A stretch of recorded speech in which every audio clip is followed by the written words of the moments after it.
अहम ख़बर है नाज़रीन नवाज़ सां शेयर कंदालू त नसीराबाद वेझो ॻोठ मुरादे में पुलिस चढ़ाई कई है और तुनाई ॿारनि खे तशद्दुद जो निशानो बणायो वियो आहे, जंहिंजे नतीजे में 10 ॼणा ज़ख़्मी थी पिया आहिनि। पुलिस 2 ॼणनि वकार अली ऐं इम्तियाज़ अली खे गिरफ़्तार करे खणी वई आहे। मुतासिरनि वार नसीराबाद रोड ते पुलिस ख़िलाफ़ धरणो हणी नारेबाज़ी कई है। अहम ख़बर है नाज़रीन नवाज़ सां शेयर पिया कयूं नसीराबाद मां। नसीराबाद वेझो ॻोठ मुरादे में पुलिस चढ़ाई कई है और तुनाई ॿारनि ते पिणु तशद्दुद कियो वियो आहे, जंहिं ते 10 ॼणा ज़ख़्मी थी पिया आहिनि। पुलिस 2 ॼणनि वकार अली ऐं इम्तियाज़ खे गिरफ़्तार करे खणी वई आहे। मुतासिरनि वार नसीराबाद रोड ते पुलिस ख़िलाफ़ धरणो हणी नारेबाज़ी कई है।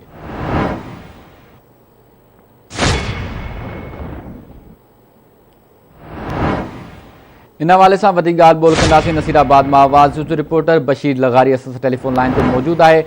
जी बशीर, इन हवाले से वधीक कहिड़ा अपडेट्स आहिनि?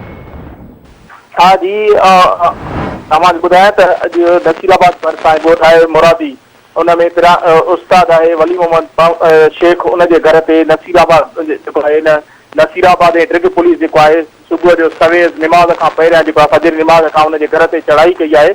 उन चढ़ाई करण दौरान पुलिस जेको आहे चादर चौधरी जो तक़दुस पायमाल कंदे औरतुनि ऐं ॿारनि जेको आहे उन्हनि जे मथां तशद्दुद कयो आहे, जंहिंमें 3 औरतुनि समेत 10 ॼणा ज़ख़्मी थी विया आहिनि। ऐं उन मां 2 नौजवाननि वकार अली ऐं इम्तियाज़ अली खे जेका आहे ड्रिग पुलिस खां बि गुम करे वई आहे। पुलिस जे अहिड़े नाजाइज़ी ख़िलाफ़ जेको आहे मुतासिर ॻोठाणनि ऐं औरतुनि जेको आहे एहतियाती मुज़ाहिरो करे नसीराबाद वारे रोड ते जेको आहे एहतियाती धरणो आयो आहे।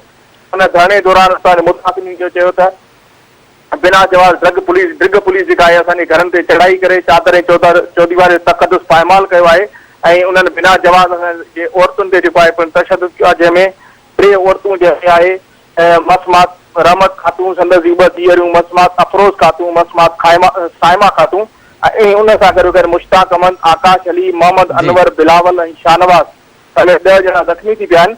ऐं उन्हनि जो मुतासिरनि जो मुतालबो हुयो त SSP कंबर सदातपुर जेको आहे असांजे इन ड्रिग पुलिस जे असांजे घरनि जे मथां चढ़ाई जेका कई आहे उन चढ़ाई जो नोटिस वठे।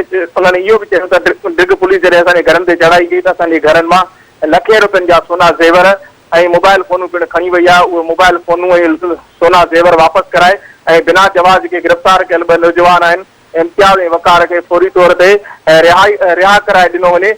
ॿी सूरत में जेको असांजो एहतियात जारी रहंदो। जी ठीक है बशीर, वरी महिरबानी इन हवाले से अपडेट करण जे लाइ।